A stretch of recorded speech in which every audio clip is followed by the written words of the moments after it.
Señor? Dios es bueno, ¿verdad que sí? Siempre es bueno. A pesar de las dificultades que podamos estar atravesando cada día, sabemos y confiamos que creemos en un Dios poderoso, en un Dios que todo lo puede. Amén. Bueno, ahora vamos a estar hablando de varias cositas, pero antes de hablar les quiero dar, primeramente gracias Rafael. Es un honor para mí compartir hoy la palabra del Señor. Hace un tiempo atrás yo tuve una especie de inquietud por leer un libro de la Biblia y el Señor me habló y me mostró un relato de una historia del libro el libro de Jueces en el capítulo 4.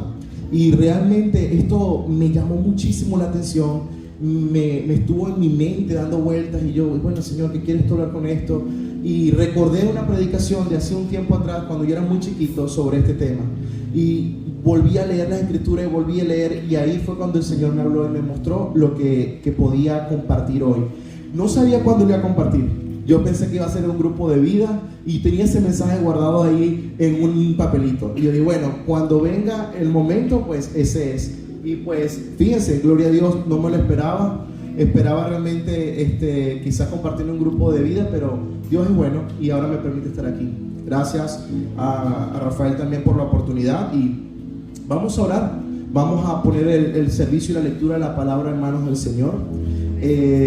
Yo cada vez que voy a leer la palabra, y se lo puedo dar como una recomendación, cada vez que yo voy a leer la Biblia, así sea una porción pequeña, yo le oro a Dios. Porque Dios puede hablarte con tan solo un versículo. ¿Sí? Dios puede mostrarte algo que quiere cambiar en tu vida, algo que quiere mostrarte para tu vida, algo que quiere bendecirte. Así que vamos a poner esto en manos del Señor. Padre, en el nombre de Jesús, te adoramos, te damos toda la gloria, toda la honra a ti, Señor, porque solo tú la mereces. Gracias, Espíritu Santo, porque tú estás obrando de una manera sobrenatural en nuestras vidas. Gracias porque tú nos llamaste primero, Señor. Padre, ponemos en tus manos la palabra que vamos a leer hoy, Señor. Que seas tú ministrando en nuestras vidas, que seas tú hablando a cada uno de los hermanos que están aquí conforme a su necesidad. En el nombre de Jesús te damos gloria y honra, Señor, porque tu palabra es vida para nuestro cuerpo, es vida para nuestra alma, Señor, vida para nuestro espíritu.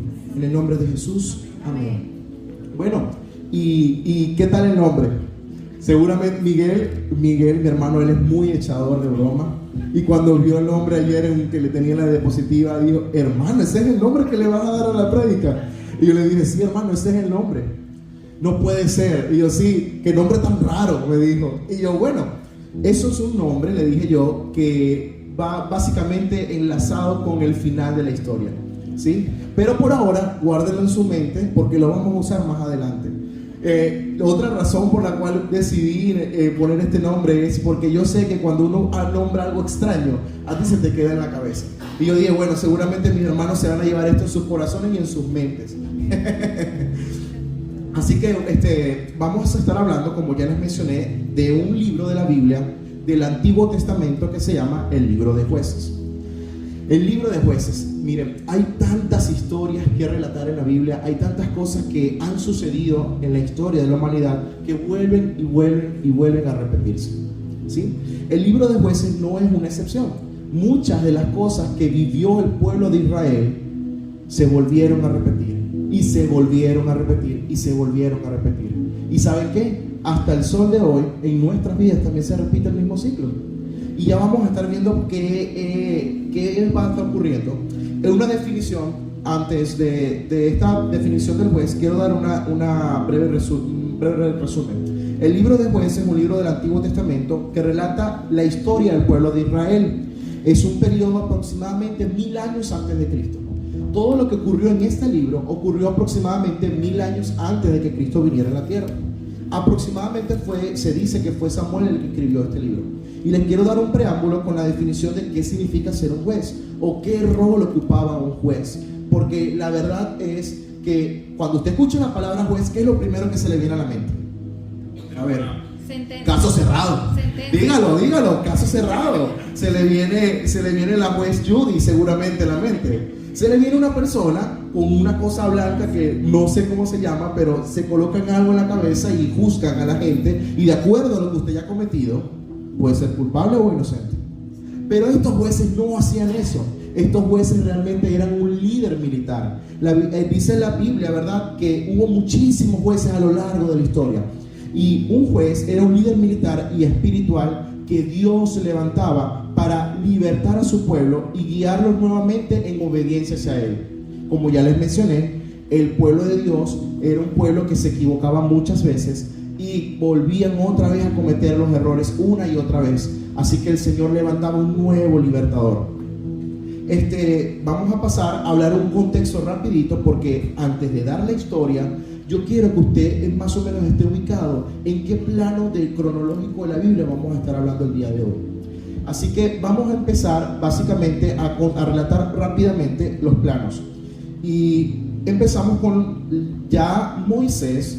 ¿Saben Moisés? El niño que nació en una cesta, que fue colocado en un río. Bueno, ese era Moisés. Moisés fue el primer libertador que el Señor levantó para libertar al pueblo, porque en ese momento el pueblo estaba cautivo bajo el poder y el yugo de los egipcios. En ese momento. Entonces, en este punto de la historia, ¿verdad?, Moisés libera al pueblo de Israel de la mano de Egipto. Ya esto había ocurrido, ¿ok? Ya esto había ocurrido.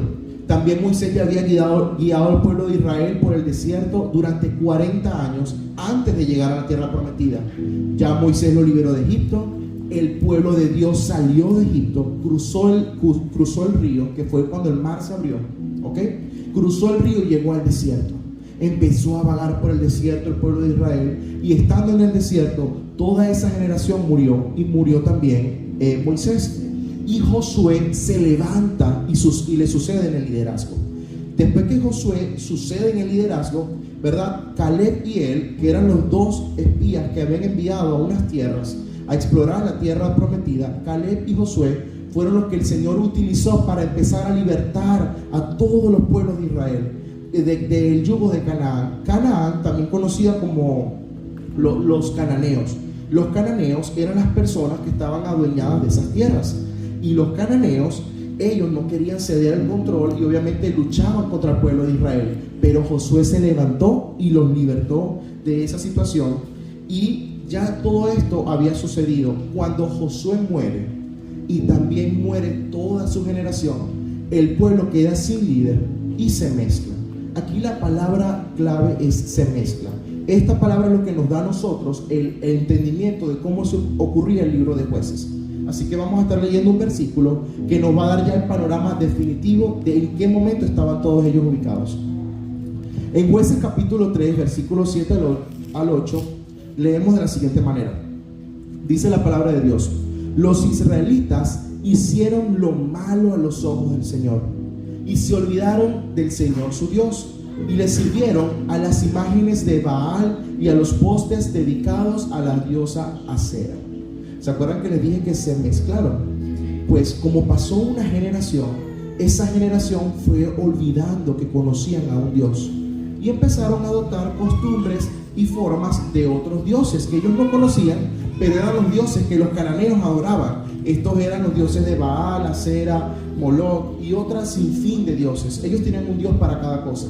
Entonces el pueblo se empezó a mezclar.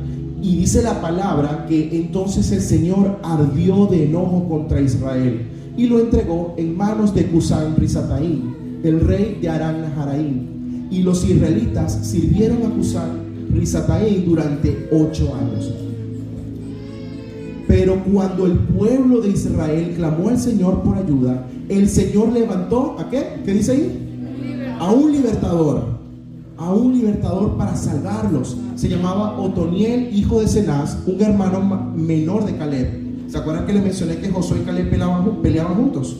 Bueno, este señor tuvo un hijo que se llamaba Cenaz, y ese hijo, Otoniel, fue uno de los primeros libertadores en ese momento de esa época.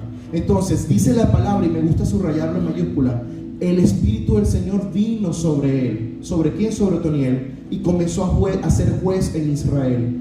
Entró y en guerra contra Cusán-Risataim, el rey de Aram, y el Señor le dio la victoria sobre él. ¿Y qué dice al final? ¿Y qué? Y hubo paz en la tierra durante 40 años. Hubo paz en esa tierra. Luego murió Otoniel, hijo de Cenaz. Aquí vemos yo traté de subrayar más o menos este ciclo de Israel. El ciclo en que Israel se encontraba todo el tiempo era que ellos pecaban, no se ve muy bien, pero ellos pecaban porque adoraban a otros dioses, ¿sí? Ellos pecaban, se apartaban, olvidaban de Dios, entraban en la opresión. ¿Cuál era la opresión? Los reyes que en ese momento eran de Canaán y empezaban a arremeter contra ese pueblo, los oprimían, los castigaban, los esclavizaban. Y ellos allí es que se arrepentían: Señor, perdónanos, nos estamos acordando que tú eres nuestro Dios, nuestro Salvador. Y en ese momento entraba el clamor, y Dios, como es tan bueno y tan misericordioso, decía: voy a levantar a otro hombre para que liberte a este pueblo, voy a levantar a otro hombre para que lo salve. Y levantó otro más, y ahí venía la paz para Israel. ¿Ok? Ese es el contexto del libro de Jueces. Les hice un resumen para poder entrar en la historia. Entonces, bajo ese contexto, yo voy a hablar de una historia muy fascinante sobre un líder militar que, adivinen qué, no era hombre, era una mujer. ¿Qué tal? Un líder militar y espiritual que en este caso el Señor levantó y fue una mujer, y también levantó un hombre juntamente con ella. Así que vamos a estar leyendo el siguiente pasaje en el libro del capítulo 4 y 5 del libro de Jueces, ¿ok? Allí se va a centrar nuestra historia, en el capítulo 4 y 5 del libro de Jueces. Y antes de empezar, yo quiero decirles cómo empieza este pasaje. El punto anterior, el primer punto dice: hay una necesidad. ¿Quiénes los que están aquí han tenido algún tipo de necesidad? Yo creo que todos, comenzando aquí en este país por la necesidad económica. Creo que es lo primero que nos llega a todos, ¿verdad que sí? Llegamos a Estados Unidos con una mano adelante y otra mano atrás, y llegamos con necesidades. También tenemos necesidades espirituales en nuestra vida, tenemos necesidades físicas, hay muchos tipos de necesidades, pero el pueblo de Israel estaba pasando una necesidad diferente. Su necesidad es que estaban siendo oprimidos, estaban siendo atacados, estaban bajo ataque, como lamentablemente están hoy. La historia vuelve a repetirse. Y les digo algo, es increíble como ayer, cuando se escuchan las noticias que Israel empieza la guerra oficial, yo dije: Señor, la historia se repite. Y ya yo tenía este pasaje desde hace días. Pero bueno, los muchachos saben que yo vengo con un pasaje del libro de Jueces, del pueblo de Israel. Y la verdad me sorprendió ayer cuando veo la guerra. Dije: Señor, el pueblo otra vez está bajo guerra. Pero yo sé que el Señor está con Israel. El Señor está con Israel. Ellos son su pueblo escogido. Y nosotros somos el remanente. Ahora bien, dice la palabra en capítulo 4, versículo 1 al 3. Vamos a leer este pasaje. Dice: muerto Ahod. Ahod fue otro libertador que también el Señor levantó, porque fueron muchos. Si usted lee Jueces, se va a dar cuenta que hubo muchos libertadores en esas historias. Muerto Ahod, los israelitas, ¿qué dice allí? Volvieron a hacer lo malo. Pero es que esta gente, de verdad, ¿se parece a alguien que usted y yo conocemos? Sí. A nosotros, ¿verdad que sí? El Señor nos dice a veces: no te metas por ahí. No, yo no te escucho, Dios. Y ¡pum!, volvemos a hacer lo malo. Volvieron a hacer lo malo a los ojos del Señor. Entonces el Señor los entregó a Jabín. ¿Por qué el Señor los entregaba? ¿Porque Dios quería? No, era porque simplemente su pecado los llevaba a eso. Los llevaba, y el Señor simplemente tenía que dejar que ellos aprendieran la lección que estaban haciendo. Dice que los entregó al rey Jabín, un rey cananeo de Azor. El comandante de su ejército, ¿quién era? Sísara. No olviden este nombre, Sísara. Sísara, que vivía en Jarosegoín, ¿verdad? Sísara, quien tenía 900 carros de guerra hechos de hierro, oprimió a los israelitas, ¿cómo dice? Sin piedad, no mercy, no misericordia. Eso los acribillaba, los mataba. Donde los veían, los cazaban. ¿Durante cuánto? 20 años. 20 años. ¿Ustedes se imaginan estar bajo ataque 20 años? Bajo la misma opresión 20 años. Es bastante tiempo. Pero que dice: hasta que el pueblo de Israel clamó al Señor por ayuda. Pasaron 20 años y estas personas no se daban cuenta de lo que estaba ocurriendo hasta que se dieron cuenta que Dios podía enviar un libertador, hasta que clamaron al Señor. Wow, es increíble. Yo llamaría esto una tremenda necesidad. Había mucha necesidad en ese pueblo. Quería hacerle un punto rapidito aquí, antes de pasar al siguiente punto. Quería hacerle una acotación que encontré en las investigaciones que estuvimos haciendo. Permítame. Dice: las historias comentan que Sísara tenía los más novedosos carros de la época. Eran un armamento militar de mucha tecnología para ese momento. Imagínense el pueblo, ellos tenían nada más su espada y su escudo y ya, y su lanza, mientras que estos tenían carros de guerra, y de paso hechos de hierro. O sea, en ese momento había carros de guerra, pero de madera o de otros, estos eran de hierro forjado. O sea, yo me imagino lo difícil que era para ellos atacarlos. Además que la Biblia no especifica el número, pero los historiadores dicen que tenían un ejército numeroso, un ejército que era muy grande, y estas personas eran los que oprimían a Israel. Entonces vemos en el primer punto que había una necesidad. En nuestras vidas hay necesidades, ya lo mencionamos, ¿verdad que sí? Y vamos a ir viendo cómo la Biblia se va comparando, la historia de ese pueblo se va comparando con usted y conmigo. Así que vamos a pasar al segundo punto, que dice: ¿hay qué? Dígalo en voz alta, duro. ¿Para quién? Para la mía. Para tu vida.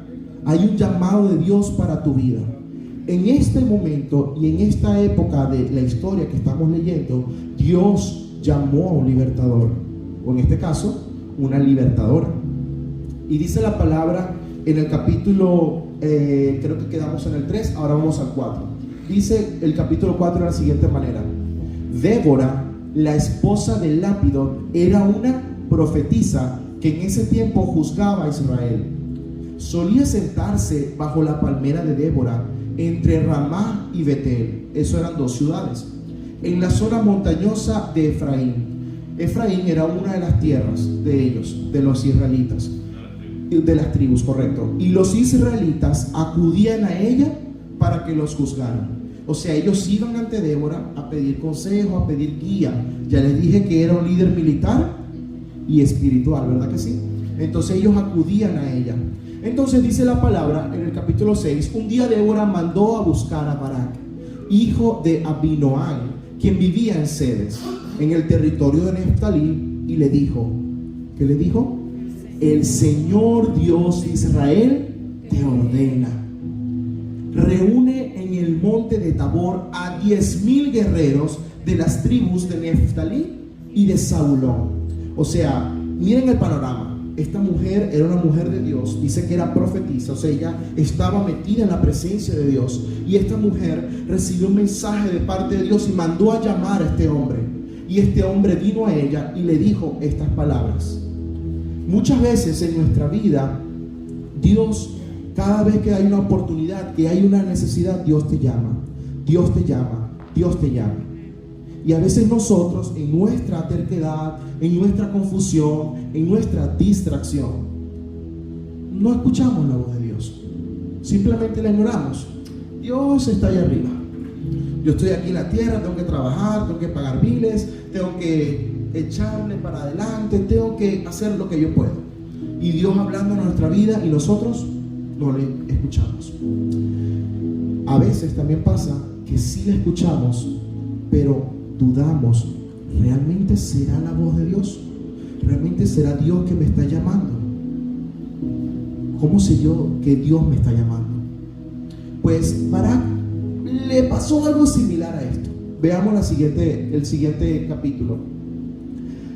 Y le dijo también, el Señor le dijo a Barak, y yo haré que Sísara, el comandante del ejército de Jabín, vaya al río Sison junto con sus carros de guerra y sus guerreros. ¿Y qué le dijo Dios a Barak? Allí te daré la victoria sobre él. ¿Qué le estaba diciendo Dios? Que lo estaba respaldando, que él estaba con él. Cuando hay una necesidad, algo que tienes que resolver, algo que tienes que cumplir, Dios te va a respaldar. Cuando Dios te llama, Dios no te llama para luego dejarte tirado. No, no, no. Eso no es Dios. Dios te llama para guiarte a cumplir un propósito, a cumplir una misión. Así sea corta, como simplemente que escuchas a alguien que pasa donde tú trabajas. Oye, te invito el domingo a la iglesia. Ven conmigo, adoremos al Señor juntos. Eso puede cambiar rotundamente la vida de una persona. Sigamos adelante. Por eso el punto número 3 dice: no dudes cuando Dios te llama. No dudes. Barak lamentablemente titubeó un poco. Y veamos lo que dice la escritura. Barak le dijo: yo iré, pero solo si tú vienes conmigo, le dijo a Débora. Débora se quedó: muy bien, dijo ella, iré contigo, pero tú no recibirás honra en esta misión, porque la victoria del Señor sobre Sísara quedará en manos de una mujer. Así que Débora fue con Barak a Ceres. ¿Qué tal? Él dudó un momento y dijo: mejor yo voy, pero si tú vas conmigo. ¿Por qué llamó a Débora? ¿Por qué llamaría a una mujer si las mujeres no peleaban? En ese momento no existía Juana de Arco, ni existían esas mujeres que peleaban en la guerra. Recuérdense que el contexto del pueblo hebreo, la mujer era sumisa. La mujer estaba, ¿cómo se llama? En las tiendas, en las carpas, atendiendo a los niños, a los ancianos. La mujer era una ayuda en ese momento, pero no era una guerrera militar. No era Juana de Arco. ¿Por qué Barak la llamó? Porque Débora representaba la voz de Dios en la tierra. Y él quería seguir siendo guiado por Dios, pero tenía dudas. Muchos otros guerreros, los profetas lo llamaban y ellos iban. Pero Barak, en su caso, tuvo un momento de temor. Pero eso no impidió que cumpliera la misión. Ojo, tú y yo podemos tener momentos de temor en algunas etapas de nuestra vida. Momentos que no sabemos qué hacer. ¿Lo hago? ¿No lo hago? ¿Voy? ¿No voy? ¿Le hablo? ¿No le hablo? Esos momentos de temor, tú y yo los podemos presentar porque somos humanos, así como Barak lo era. Pero ¿sabes qué? Dios te va a respaldar. Dios te llama, Dios te respalda. Hay un versículo que me faltó que dice: en Ceres, Barak reunió a las tribus de Zabulón y Neftalí, y 10,000 guerreros subieron con él. ¿Y qué dice al final? Débora también lo acompañó. Wow, esta mujer, qué mujer tan valiente, ¿verdad que sí? Porque las mujeres generalmente no iban a la guerra. No iban a la guerra. Las mujeres se quedaban. Pero ¿saben qué? Yo quiero mencionar rápidamente esa valentía de Débora. Yo escribí un pasaje, copié un pasaje. Bueno, obviamente el Señor, mira lo que dice la palabra: mira que te mando que te esfuerces y seas valiente. Esto lo dice Josué 1:9. No temas ni desmayes, porque Jehová tu Dios estará contigo en donde quiera que vayas. ¿Qué tal? Eso es una promesa maravillosa que el Señor le habló a Josué, pero que tú y yo nos apropiamos de ella y la podemos creer, porque así como Dios estaba con Josué, el mismo Dios también está contigo. Amén. Y esta promesa respalda y ratifica que tú no estás solo. La valentía de Débora la podemos ver en el capítulo de Jueces 5 y 8 y 9, que dice: las aldeas quedaron abandonadas en Israel, habían decaído, hasta que yo, Débora, me levanté, y me levanté como madre en Israel. Cuando escogían nuevos dioses, la guerra estaba a las puertas. Pregunto, ¿se veía escudo o lanza entre 40,000 en Israel? La palabra lo que está diciendo es que había un momento que estaban siendo oprimidos, atacados, y nadie se levantaba. Pero esta mujer, Dios la levantó como madre de Israel. Mujer, no temas. El Señor también tiene un plan contigo. El Señor también tiene algo para ti. Y tú eres, junto con tu esposo, son la combinación perfecta para hacer la obra del Señor. Y si estás solo o sola, no te preocupes, que Dios también tiene planes para ti. Dios tiene planes para todos. Nadie se le escapa. Nadie. Todos fuimos creados con propósitos. Que nadie te diga nunca, tú naciste por casualidad, tú naciste porque, bueno, no sabes ni cómo naciste. Mentira. Eso es una mentira del diablo. Porque tú y yo estamos aquí con un propósito de vida. Amén. Entonces, el punto número 4 dice: cree que Dios te dará la victoria.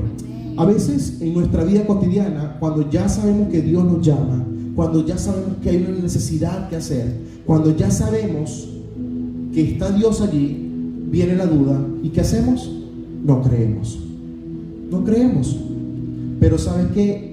Barak y Débora fueron respaldados completamente por Dios. Así como Dios también te puede y te va a respaldar a ti. Dice la palabra en el capítulo 12, seguimos leyendo la historia. Dice: cuando le dijeron a Sísara que Barak, hijo de Abinoam, había subido al monte de Tabor, mandó a llamar a sus 900 carros de guerra hechos de hierro, y a todos sus guerreros, y marcharon desde Jarosecoim hasta el río Sison.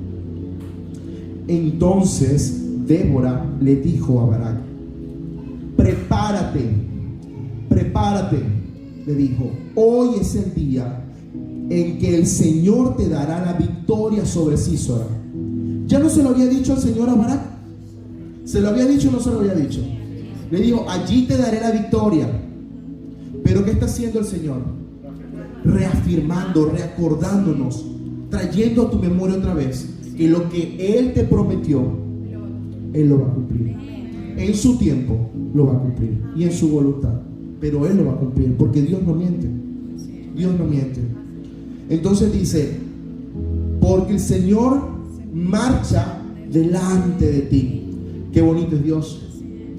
Qué bello es Dios. Él puede marchar delante de nosotros en los problemas y en las adversidades. Entonces dice: así que Barak descendió las laderas del monte Tabor al frente de sus 10,000 guerreros para entrar en batalla.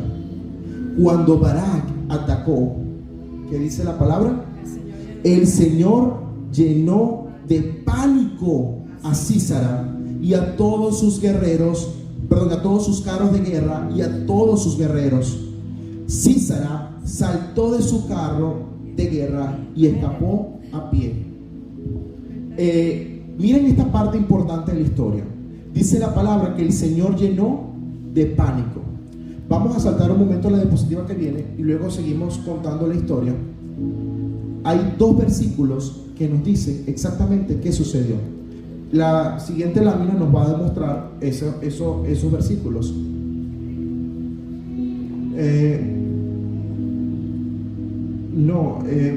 Es un poco más atrás. Jueces capítulo 5, gracias. Jueces capítulo 5 del 20 a 21 dice: desde el cielo lucharon las estrellas en sus órbitas pelearon contra Sísara. El río Sison arrasó con ellos, ese antiguo torrente llamado Sison. El capítulo 5, quiero hacer una acotación. El capítulo 5 es un canto, una alabanza que hace Débora y Barak, pero nos respalda y nos da datos de lo que realmente ocurrió ese día. Se cuenta que ese río Sison era un río que era seco. ¿Usted ha visto ríos secos? Muchos. Y eran ríos de poco cauce, porque no había tiempo de lluvia. En esos lugares del desierto es bien sabido que la lluvia no abunda todos los días. Pero ¿saben qué? Ese día un torrente de agua vino. Y adivinen qué pasó. Se atascaron los carros de guerra. No pudieron avanzar. Y se quedaron justo en el momento donde pasaba el río. Se quedaron atascados. Díganme ustedes, eso solamente lo hace el Señor. En el momento de la batalla, en el momento de la pelea, en el momento de la lucha, en el momento que te estás ahogando, Dios te saca. Dios te extiende su mano y Dios te saca del lodo cenagoso, dice la palabra. Dios hizo que en ese momento tuvieran pánico. Claro, ¿dónde estaba la confianza de Sísara? En sus carros de guerra. ¿Dónde estaba la confianza de esos guerreros? En lo que tenían, no en el Dios que tenían, porque el Dios de ellos no valía nada. Pero el Dios de Israel, el Dios de Jacob, el Dios de Abraham estaba con ellos. Ese Dios estaba con ellos, estaba con Débora y Barak en la batalla. Y ese mismo Dios está con nosotros. Y te lo recuerdo porque a veces se nos olvida. Vienen los momentos que más son difíciles y ahí se nos olvida que tenemos a Dios de nuestro lado. Volvamos a leer el pasaje, el último versículo que quedó pendiente, anterior a esa lámina, que dice así. El versículo 15 dice: cuando Barak atacó, el Señor llenó de pánico a Sísara y a todos sus carros de guerra y sus guerreros. Y Sísara saltó del carro de guerra. ¿Y qué dice la palabra? Qué cobarde este Sísara, ¿verdad? Cobarde. Cuando vio que estaba perdiendo, no fue hombre y no peleó hasta el final, sino que marcó la milla, salió corriendo, huyó por la derecha, se fue por la tangente, como decimos nosotros, se desapareció. ¿Y qué dice después la palabra? Entonces Barak persiguió a los carros y al ejército enemigo hasta Harut-Secoim. Ellos venían de allá, o sea, los persiguieron hasta de donde ellos venían. ¿Y qué dice la palabra? Y mató a todos los guerreros de Sísara, ni uno quedó con vida. Cuando Dios te libra del pecado, de la muerte, Dios te libra completo. Dios no te libra parcialmente. Dios no te va a medio sacar del problema. Dios te saca de la circunstancia. Dios te da la respuesta. Dios no te va a dejar a medias, porque ese no es Dios. Ahora, ¿podemos quedar a medias? Sí. ¿Por qué? Porque nos falta fe, nos falta confianza, nos queda la duda. Entonces no tengamos duda, tengamos plena confianza y tengamos fe que en nuestras situaciones, en las manos del Señor, va a haber una respuesta. Eso nos lleva al capítulo final de la historia. Miren este versículo. ¿Se acuerdan que les mencioné que Dios marchaba delante de ellos? Esta es otra promesa de Dios. Jeremías 20:11 dice: mas Jehová está conmigo como poderoso gigante. Por lo tanto, los que me persiguen, ¿qué dicen? Tropezarán. ¿Y no qué? No prevalecerán. Serán avergonzados en gran manera. Esto no le pasó a Sísara. Quedó avergonzado con sus carros de guerra. No funcionaron, no sirvieron. ¿Y qué dice? Porque no prosperarán, tendrán perpetua confusión que jamás será olvidada. Apréndanse ese versículo. Y cuando venga un momento de dificultad, usted diga: tú, Jehová, estás conmigo como poderoso gigante. ¿Amén? Entonces, esto nos lleva al último punto que vamos a estar tratando en esta historia, que es: mantente firme en tu llamado. Dios te llama, Dios te rescata, pero nosotros tenemos una parte que hacer, y esa parte es el otro 50%. Dios ya puso su 50%, pero tú y yo tenemos que ponerle el resto. Las cosas no se mueven solas. Las cosas hay que accionar, hay que tomar pasos de fe. Entonces, dice la palabra que ellos hicieron lo que tenían que hacer. Ellos atacaron al pueblo, ellos accionaron y mataron a todos. Pero ¿sabes qué? Quedó uno con vida. ¿Y quién quedó con vida? Sísara. Sísara quedó con vida. Hay un versículo que vamos a leer primero, que estaba entre líneas de la historia, y yo lo saqué porque en ese momento de la historia, cuando tú lo estás leyendo, es un dato, pero cuando sigues escudriñando la escritura te das cuenta por qué el Señor lo dio. Dice Jueces capítulo 4 al 11, dice: ahora bien, Heber el ceneo, un descendiente de Joab, cuñado de Moisés, un paréntesis, Moisés cuando se casó, ¿verdad?, con Séfora, esa señora tenía 6 hermanas más ella, eran 7 hermanas. O sea que este señor vendría estando casado con alguna de esas cuñadas con alguna de esas hermanas de Séfora, porque no menciona en la Biblia que haya sido la hermana de Moisés. Entonces dice: se había separado de los demás miembros de su tribu. Eso quiere decir que este señor, Heber conocía del Dios Israel. Eber conocía del Dios de Israel. Él sabía quién era. No vio que su cuñado Moisés hizo milagros, que abrió el mar rojo y todo. Pero ¿qué dice la Biblia? Se había separado de los demás miembros de su tribu, y armó su carpa junto al río Saranaí, cerca de Cedes. ¿Será que tú y yo estamos como Eber, que hemos conocido del Dios y nos hemos apartado y nos hemos alejado? Pues te digo rápidamente que yo me identifico con Eber, porque en algún momento de mi caminar con Dios yo me creí que ya, que yo iba a seguir mi vida adelante, no le iba a hacer mucho caso a Dios, y decidí apartarme y alejarme de Dios. Y le digo algo, fueron momentos difíciles, momentos duros, donde sufrí muchísimo, porque creía que me las sabía todas, creía que yo iba a poder con el mundo adelante, pero no fue así. Entonces, este señor tenía una esposa, y lo leemos en el capítulo 17, que es el que sigue. Dice: mientras tanto, Sísara corrió hasta la carpa de Jael. ¿Quién era Jael? La esposa de Eber, el ceneo, porque la familia de Eber tenía amistad con el rey Jabín de Azor. Ok, este señor Eber no solamente se había apartado y se había alejado, sino que había hecho ¿qué? Lazos de amistad con el enemigo. Ellos eran el enemigo, ellos eran las personas que querían matarlos, pero él hizo lazos de amistad, y su esposa también. Sísara los conocía y corrió y se escondió en la carpa de Jael. ¿Será que tú y yo en algún momento, sin darnos cuenta, estamos haciendo amistad con el enemigo? Yo creo que a veces nos pasa eso. A veces no nos damos cuenta que empezamos a jugar con el pecado y nos vamos haciendo amigos del pecado, y amigos, y nos estamos viendo, nos damos cuenta que no son amigos, que no somos amigos. El pecado te va a destruir. Y dice el versículo 18: Jael salió al encuentro de Sísara y le dijo: entra en mi carpa, Señor, venga, no tenga miedo. Así que él entró en la carpa y ella lo cubrió con una manta. Dame un poco de agua, por favor, le pidió Sísara. Y él le dijo: tengo sed.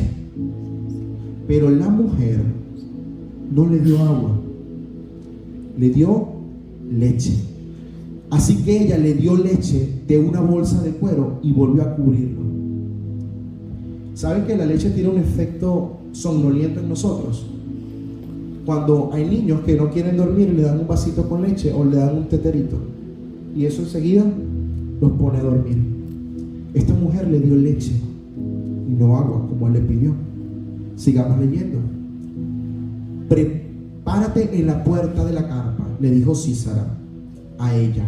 Si alguien viene y le pregunta si hay alguien adentro, dile que no.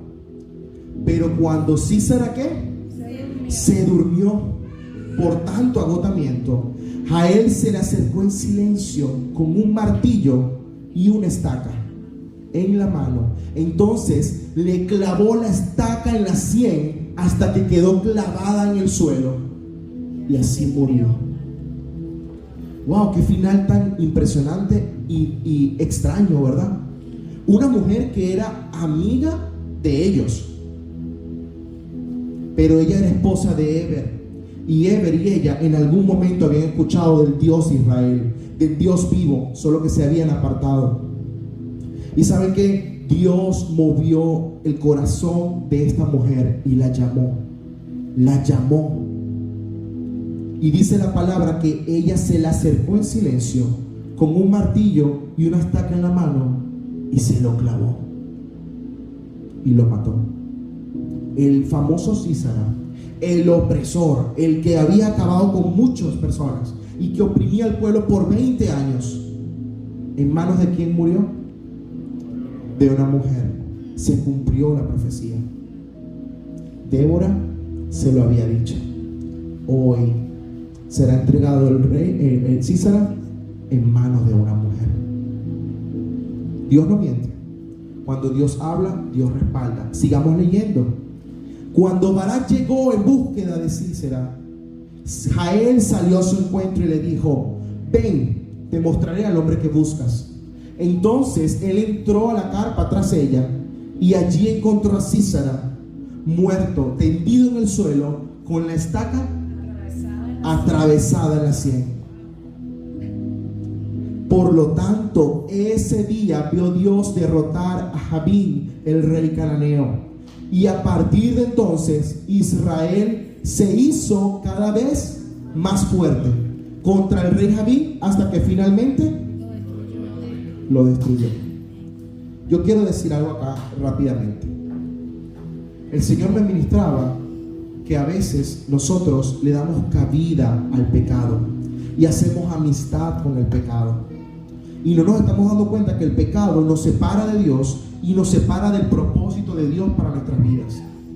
Es por esta razón que si tú y yo le damos entrada al pecado a la tienda, le dejamos entrar. ¿Qué representa la tienda? Una casa, ¿verdad? ¿Y tú y yo qué somos? Somos una casa, somos templo y morada del Espíritu Santo. Nosotros somos una casa. Si tú le das cabida al pecado en tu casa, el Señor, cada vez que va a ti y te llama y te busca, el pecado que mora en ti y mora en mí no nos deja avanzar, no nos deja oír la voz de Dios, nos da más bien dudas, nos siembra la duda, nos deja alejados del Señor. Pero si nosotros tomamos una estaca y matamos el pecado de nuestra vida, vamos a ser verdaderamente libres. Eso es una acción de segundos. Eso no es una acción, voy a pensarlo. Jael pensó mucho. No, vio la oportunidad, agarró la estaca, se la clavó en la sien y lo mató. Listo. Acabó con eso de una vez. ¿Para qué juguetear con él? ¿Para qué estar ahí? Oh, Señor, ¿quiere que le traiga una bobita? ¿Quiere que le traiga otra cosa, otra manta? No. La mujer fue determinada porque sabía que él era el enemigo. Y lo recordó, simplemente lo sabía. Y Dios lo usó en ese momento y en ese instante. No creas tú que tienen que pasar muchos años para que Dios te use. Dios te puede usar en un segundo, en un momento.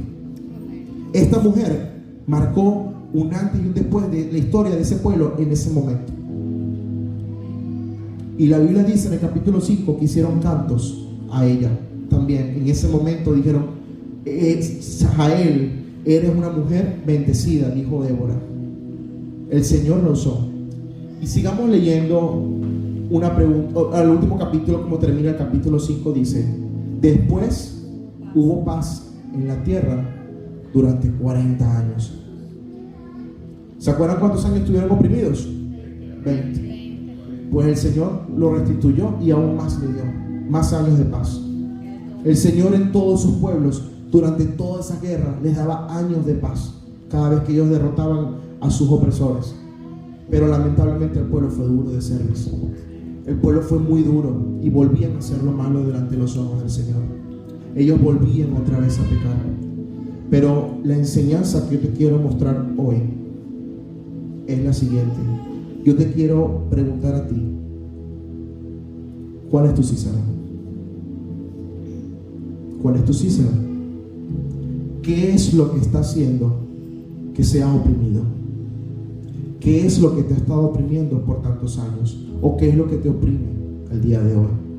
¿Qué es lo que impide que tú vayas al Dios de Israel? ¿Qué es lo que hace que te separe de Dios? Porque Sísera representa un verdugo. Sísera representa el castigador, el opresor. Y a veces, les digo algo, nosotros nos convertimos en Sísera. Nosotros somos opresores, a veces, de nosotros mismos. Y nos oprimimos a nosotros mismos. Así que yo te dejo en este mensaje esta tarde, clava tu estaca. Clava tu estaca. No dejes que el pecado siga jugando en tu casa. No sigas jugando con el pecado. Arráncalo de raíz. sácalo de tu casa.